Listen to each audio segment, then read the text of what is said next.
चलिए, एक टॉपिक छोटा सा है जिसमें लिखा हुआ है आपको place value and face value. यहाँ हैं तो place value and face value ये आपको नाम दिया हुआ है, और ये जो प्लेस वैल्यू लिखा हुआ है ये फेस वैल्यू, इसी प्लेस वैल्यू को एक और भी नाम दिया जाता है, वो होता है आपको लोकल वैल्यू। ऐसा ये दोनों एक ही नाम है, ठीक है ऐसा।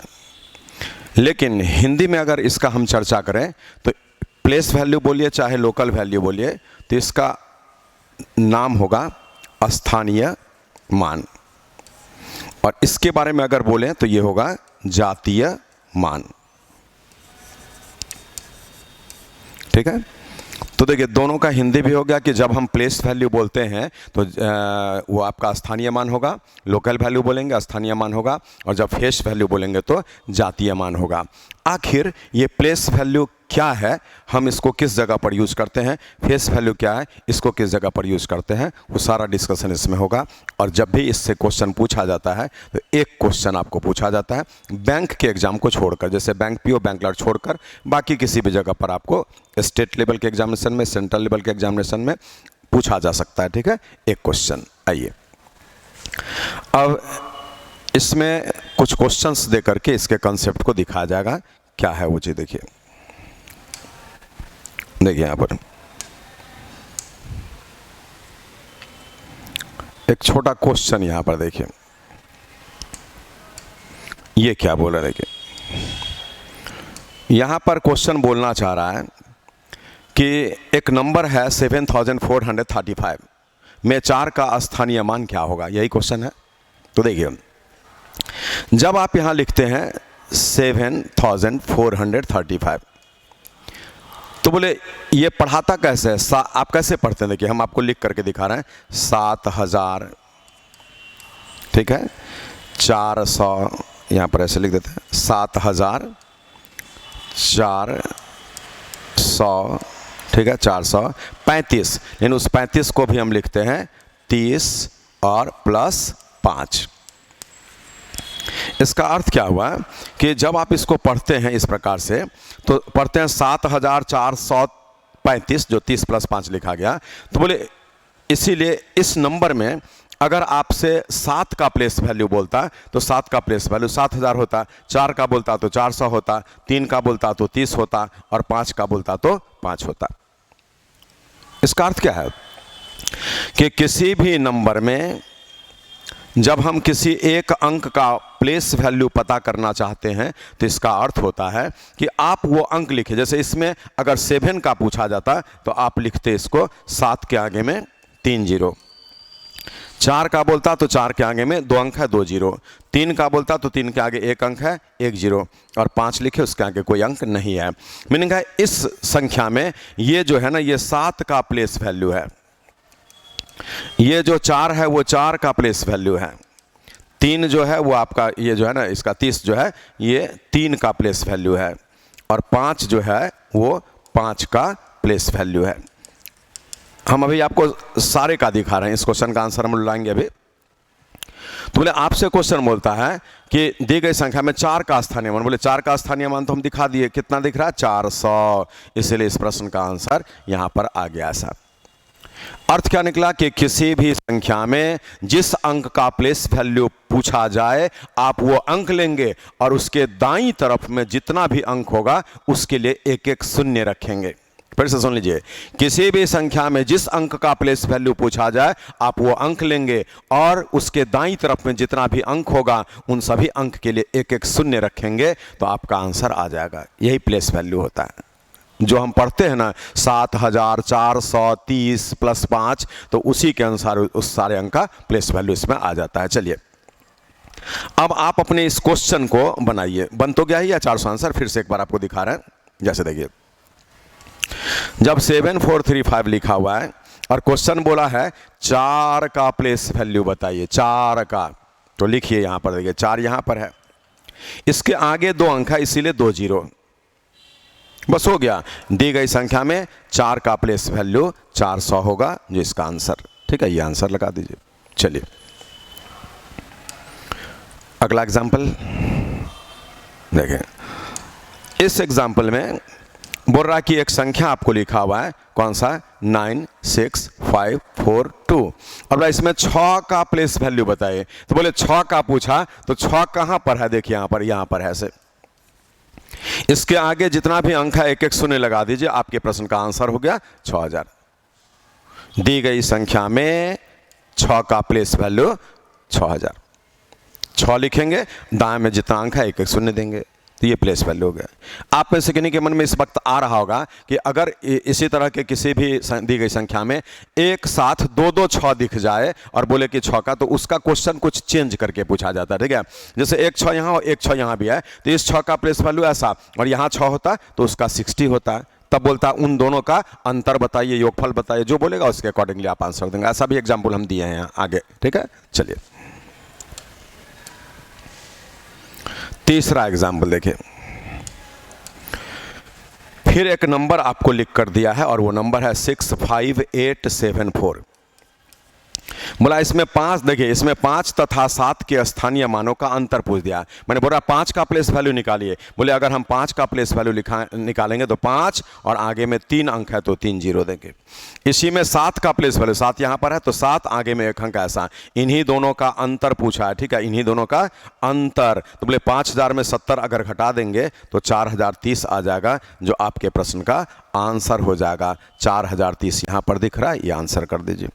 क्या दिक्कत हुआ बोलिए? दी गई संख्या में आपसे बोला है क्या कि 5 और 7 का प्लेस वैल्यू निकालकर उसका डिफरेंस निकालिए। तो हम 5 का निकाले, प्लेस वैल्यू 5000 हो गया, 7 का निकाले 70 हो गया, उसका अंतर कर दिए 4030 हो गया, जिस प्रश्न का फाइनल आंसर हो गया, ठीक है। चलिए छोटा टॉपिक है, देखिए। फिर एक नंबर आपको दिया और बोला इसमें 8 के स्थानीय मानों का अंतर क्या। देखिए जिसका चर्चा हम कर रहे थे उसका एग्जाम्पल यहां पर आपको दिया हुआ है। आज बोले इस नंबर में 8 2 जगह पर है, तो 8 के स्थानीय मानों का अंतर पूछ दिया। मीनिंग आप इस 8 का प्लेस वैल्यू निकालेंगे तो 8 लिखेंगे और दाएं में 3 अंक है तो 3 जीरो। इस 8 का प्लेस वैल्यू के लिए 8 लिखेंगे, दाएं में 1 अंक है तो 1 जीरो, और इसी दोनों का अंतर लेना पड़ेगा। 8000 में 80 घटा दीजिए, 7020। ये आपके प्रश्न का आंसर 7020। तो कुछ भी नहीं है, इजीली किसी भी संख्या में जिस अंक का प्लेस वैल्यू पूछा जाए वो अंक लेते हैं और दाईं तरफ में जितना भी अंक होता है उन सभी के लिए 1-1 शून्य देते हैं। क्यों? क्योंकि हम लोग उसको पढ़ते जब हैं नंबर को, जैसे ये कैसे पढ़ाता है, तो देखिए 98,783 पढ़ते हैं, 98,783, लेकिन इसको और हम छोटा करके पढ़ते हैं तो कैसे होगा? 90,000, 8,000, 780 और 3। तो जैसे हम पढ़े उसी के अनुसार उन सारे अंक का प्लेस वैल्यू होगा। चलिए अगला प्रश्न 5 नंबर में क्या कहता है, देखिए। बोला है 6543 में 654 तथा 3 के स्थानीय मानों का योगफल। देखिए इसके लिए पहले पॉइंट याद करिए कि जब किसी संख्या में, पॉइंट याद करिए, जब किसी संख्या में प्रत्येक अंक का प्लेस वैल्यू निकालकर उसका सम टोटल पूछा जाए तो बिना बनाए वही आंसर लगा दीजिएगा, मीनिंग वही संख्या आंसर होगा। जैसे आज बोला कि 6543 में 6, 5, 4 तथा 3 के प्लेस वैल्यू का योगफल क्या होगा, तो हम आंसर यही लगाएंगे 6543। पढ़िए 6543 यहां पर है, आंसर हो गया बिना बनाए हुए। अगर किसी भी नंबर में प्रत्येक अंक का प्लेस वैल्यू का योगफल पूछे तो वही नंबर उसका आंसर करिएगा, no need to calculate any more. क्यों होगा? बनाइए, बोलिए। 6 का प्लेस वैल्यू लेंगे तो क्या आएगा? 6000, 6 के आगे 3 जीरो। 5 का लेंगे तो 500, क्योंकि 5 के आगे 2 अंक है। 4 का लेंगे तो 40 और 3 का लेंगे तो 3, और इसको जब हम एग्रीगेट करेंगे तो फिर से देखिए 6543 आपका आ जाएगा। इसलिए ऐसे प्रश्न को बिना बनाए हुए आप आंसर देंगे। जैसे देखिए अगर हम एक एग्जाम्पल ऐसा दें, 1 2 3 4 5 में, संख्या 1 2 3 4 5 में 1, 2, 3, 4 तथा 5 के स्थानीय मानों का योगफल क्या होगा, तो यही आंसर, क्योंकि चूंकि हम सारे अंक का पूछ दिए तो यही आंसर, ठीक है। इसके आगे बढ़ते हैं। आज इसमें बोल रहा है कि इसके जातीय मान है ना, जातीय मान, यहाँ पर ये क्या हो गया, तो ये हो गया फेस वैल्यू ऐसा। बोले 7, 9, 8, 5, 4 ऐसा, और इसमें बोल रहा है कि 9 का जातीय मान। तो देखिए किसी भी संख्या में जिस अंक का जातीय मान पूछे, इंग्लिश में फेस वैल्यू पूछे, तो वही अंक उसका आंसर होता है। जैसे आज इस संख्या में 9 का फेस वैल्यू 9 ही होगा, आप उत्तर लगा देंगे ऐसा। जिस अंक का फेस वैल्यू हिंदी में जातीय मान पूछे वही अंक उसका आंसर करिएगा। आगे बढ़िए।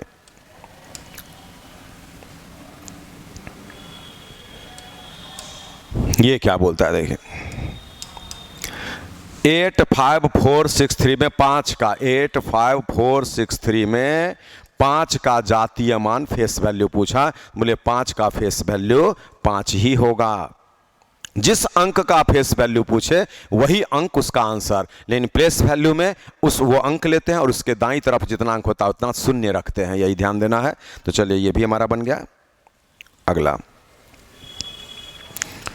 आज यहां पर क्वेश्चन थोड़ा अलग तरीके का आ गया। इसमें देखिए बोलता है 6/8 में 5 तथा 6/25 में 4 के स्थानीय मानों का योगफल क्या होगा। तो देखिए 6/8 है क्या, तो इसको डेसिमल में ले जाइए। तो बोले दशमलव, यहाँ 8, 7, 56, 8, 5, 40। और 6/25 क्या है, इसको भी देख लीजिए। दशमलव है ना, दशमलव तो 60, 25 दूना 50, 25 दूना 50, और ऐसा ये हो गया। अब यहाँ पर आइए, बोले आज 6/8 में 5 तो दिख नहीं रहा था, अब दिख रहा है ना। 6/8 का अर्थ है तो 5 आपको जो बोला था ना, ये 5 ये आ गया, और इसमें भी 4 जो बोला था वो आ गया। ये डेसिमल का नंबर है, इसीलिए बोलिए कि 0.75 जो होता है ये ऐसा, ये क्या है देखिए यहाँ पर, ये है 0.7, और ये क्या है वहाँ तक में, तो 0.05 ऐसा। इसका अर्थ हो गया कि आप यहाँ पर देखिए कि इस नंबर में 7 का प्लेस वैल्यू 0.7, और ये जो 5 है इसका, इस नंबर में 5 का प्लेस वैल्यू 0.05। तो बोले आपको तो इसी का काम करना है, तो 0.05 है ना, कैसे 0.05। उसमें क्या था, प्लेन नंबर में आप वो अंक लेते थे, दाईं तरफ में जो अंक होता था उसके लिए 1-1 जीरो रखते थे। और दशमलव वाले नंबर में क्या है, 5 का पूछेगा तो 5 लेंगे, और इसके पहले बाईं तरफ में जितना भी अंक होगा उतना जीरो पुट होगा। तो बोले ये और डेसिमल रहेगा, इसीलिए इसको जब ब्रेक करेंगे तो ये क्या है, 5 और बट्टा में ऐसा, 5 और बट्टा में ऐसा। ये भी कर सकते हैं, या इसको हम पहले एग्रीगेट कर लेंगे तब बाद में जोड़ देंगे। चलिए आज यहां पर बोलिए इसके लिए क्या है, पॉइंट में 2 है और वो क्या है, तो 0.04 है। इसीलिए इस नंबर में अगर आप 4 के बारे में सोचेंगे तो ये आपको आ गया 0.04 उसका प्लेस वैल्यू। अब आइए, आपको बोला उन प्लेस वैल्यू को जोड़ कर बताइए। बोलिए इसको ऐड करना है, तो क्या होगा ऐड करने से, अब तो इसको हटा देते हैं, ठीक है, इसको ऐड करेंगे तो 0.09 बन गया। आपके प्रश्न का आंसर यही है, लेकिन इसको फ्रैक्शन में कन्वर्ट करके दे रहा है, इसलिए जब हम इसको फ्रैक्शन में बदलेंगे तो 9 और बाय में आपका ऐसा, तो ये इस क्वेश्चन का फाइनल आंसर होगा जो 9/100 यहां पर आपको दिख रहा है। ठीक है, तो अर्थ क्या निकला कि जब हम डेसिमल वाले सिस्टम में जाते हैं तो जैसे 5 का बोला तो ये 5 लेंगे और बाईं तरफ में जितना अंक है उतना जीरो देंगे, तो 5 और 0 और ये डेसिमल रहेगा। 7 का पूछेगा तो 7 और यहीं पर डेसिमल आ गया ये। लेकिन प्लेन नंबर में क्या करते थे, तो अंक लेते थे और दाईं तरफ में जितना अंक होता था उतना जीरो आप जो है पुट करते थे। तो ये एक कंसेप्ट हो गया प्लेस वैल्यू निकालने का। अब इसका एक डिस्कशन आपको हम करते हैं, ठीक है। तो सबसे पहले इसके बारे में थोड़ा सा सोचिए। देखिए किसी भी संख्या में जिस अंक का प्लेस वैल्यू पूछा जाए हम वो अंक लेते हैं और दाईं तरफ में जितना भी अंक रहेगा उसके लिए 1-1 शून्य लेते हैं। लेकिन किसी भी संख्या में जिस अंक का फेस वैल्यू पूछा जाए वो अंक सीधे उसका आंसर लगा देते हैं, क्योंकि फेस वैल्यू कभी भी बदलेगा नहीं। लेकिन डेसिमल वाले सिस्टम में क्या है कि अंक हम देखते हैं जिस अंक का पूछेगा और उसके बाईं तरफ में जितना अंक होगा उतना जीरो देंगे और डेसिमल भी रह जाएगा। अब आइए इसका एक परिचय कि आज जो हम प्लेस वैल्यू और फेस वैल्यू पढ़ते हैं हकीकत में वो होता क्या है। जैसे आप पढ़ते हैं प्लेस वैल्यू और फेस वैल्यू, गौर से देखिए, ये आप पढ़ेंगे भी और इससे कुछ सामाजिक ज्ञान भी डेवलप करेंगे, दोनों बात बता रहे हैं। जैसे देखिए बोले प्लेस वैल्यू चेंजेबल होता है, चेंजेबल बदलेगा, ठीक है। और ये नॉट चेंजेबल होता है, अनचेंजेबल, ठीक है, ये बदलेगा नहीं, ठीक है, नो चेंज। जैसे देखिए, बोलिए अगर ए यहां पर रहेगा तो भी ए ही कहलाएगा। जैसे आप नाम ही ले लीजिए ना, कोई नाम है राम, बोले राम यहां पर है तो भी राम ही दिखेगा, और राम यहां पर होगा तो भी राम ही दिखेगा। ये राम का फेस वैल्यू है। फेस वैल्यू का अर्थ होता है जस्ट मिरर के सामने खड़ा हो जाइए। बोले जब राम मिरर के सामने खड़ा होगा तो राम ही का चेहरा दिखेगा, और श्याम मिरर के सामने खड़ा होगा तो श्याम का चेहरा दिखेगा। तो इसका अर्थ क्या है कि फेस वैल्यू कभी बदलेगा नहीं, ठीक है। मीनिंग है जिसका भी फेस वैल्यू पूछा जाए वही होगा। बोले 5 का फेस वैल्यू क्या होगा, 5 ही होगा, है ना। राम का मिरर इमेज राम, 5 का फेस वैल्यू 5, 7 का फेस वैल्यू 7। तो ये जो अभी हम आपको बता रहे हैं ना, ये फेस वैल्यू के बारे में बोल रहे हैं कि फेस वैल्यू कभी भी बदलेगा ही नहीं। क्योंकि किसी भी आदमी को आप आज पटना में देख रहे हैं, कल दिल्ली में देख रहे हैं, परसों मुंबई में देख रहे हैं, तो आप उसको पहचानते हैं। क्यों? कि उसका फेस जो है ना, चेहरा पटना में भी वही दिखा, दिल्ली में भी वही दिखा, मुंबई में भी वही दिखा। फेस वैल्यू तो बदला नहीं, वो तो एक ही रहेगा। लेकिन प्लेस वैल्यू चेंजेबल होता है, यहां लिखा हुआ है। ये क्यों चेंजेबल होता है? क्योंकि देखिए, अगर आप एक आदमी को, जैसे आप राम को जो है रोड पर बराबर देखते हैं, ऐसे बोले राम को रोड पर बराबर देखते हैं, तो आपके मन में आता है ना कि ये बेकार आदमी है, इसको कोई काम नहीं है। जब भी हम इधर से गुजरते हैं तो इसको जो है रोड पे ही खड़ा देखते हैं, कभी चाय दुकान पे, कभी है ना दूसरे दुकान पे, कभी ऐसे ही। तो अर्थ क्या निकला कि आप राम को वहां देखे तो ये इमेज बना। लेकिन बोलिए अब राम को जो है ना आप बराबर देखते हैं पीएम के बगल में, पीएम के हर मीटिंग में राम को देख रहे हैं, तो बोले वही राम है। आप पहचानते हैं ना कि अरे ये तो वही राम है जिसको हम यहां देख रहे थे, वही राम यहां दिख रहा है। तो बोले आज यहां पर आपका सोच बदल गया कि जब राम पीएम के बगल में बार बार दिखने लगा तो आप बोल रहे हैं कि अरे ये राम पीएम के बगल में दिख रहा है। मीनिंग आप उसका पॉजिटिव और एक हाई प्रोफाइल आप अपने मन में बैठा रहे हैं, और यहां बोल रहे थे कि राम को ये तो रोड पे बराबर दिखता है, तो आप नेगेटिव प्रोफाइल उसका बैठे हुए थे कि ये बेकार आदमी है, और अब उसी को बोल रहे हैं कि ये अच्छा आदमी है, काफी ऊंचे लेवल का हाई प्रोफाइल आदमी है। तो ये परिवर्तन कैसे आया? बोलिए चेहरा तो राम का वही है, मीनिंग फेस वैल्यू में कोई परिवर्तन नहीं हुआ, लेकिन बोलिए उस राम का क्या बदल गया? Place value. क्योंकि राम रोड पर दिखता था, अब राम पीएम के बगल के कुर्सी पर बार बार दिख रहा है, तो ये उसका प्लेस वैल्यू बदल गया। इससे आप सीखिए, सामाजिक ज्ञान लीजिए। मीनिंग है, अर्थ क्या निकला कि फेस वैल्यू जैसा भी हो बहुत मैटर नहीं करता है, प्लेस वैल्यू मैटर करता है। मीनिंग है हर इंसान को अपना प्लेस वैल्यू बढ़ाना चाहिए। प्लेस वैल्यू का अर्थ होता है आप किस चेयर पर बैठते हैं, है ना, चेयर वैल्यू। इसीलिए अपना प्लेस वैल्यू बढ़ाइए, फेस वैल्यू से कोई फर्क नहीं पड़ता है। क्योंकि प्लेस वैल्यू जब होगा तो आप बोलिए किसी व्यक्ति का चेहरा बहुत ही खराब है ना, देखने में बहुत खराब लगता है, परंतु वही देश का पीएम है, तो बोलिए उसका प्लेस वैल्यू क्या है? बहुत ऊंचा है ना। चेहरा खराब है, फेस वैल्यू कुछ नहीं है, लेकिन पीएम है तो प्लेस वैल्यू काफी ज्यादा हो गया। और बोलिए चेहरा बहुत अच्छा है लेकिन कुछ भी नहीं करता है, बिल्कुल बेकार बेरोजगार है, तो क्या है? चेहरा तो अच्छा है, फेस वैल्यू अच्छा है, लेकिन प्लेस वैल्यू कुछ भी नहीं है। इसीलिए प्लेस वैल्यू का कीमत ज्यादा होता है। चेहरा खराब भी हो ना, आपके चेयर का महत्व ज्यादा होगा। इसलिए आप सभी छात्रों से हम इस टॉपिक के थ्रू ये मैसेज भी देना चाह रहे हैं कि आप जितने भी छात्र हमारे इस बात को सुन रहे हैं, अपने प्लेस वैल्यू को बढ़ाइए।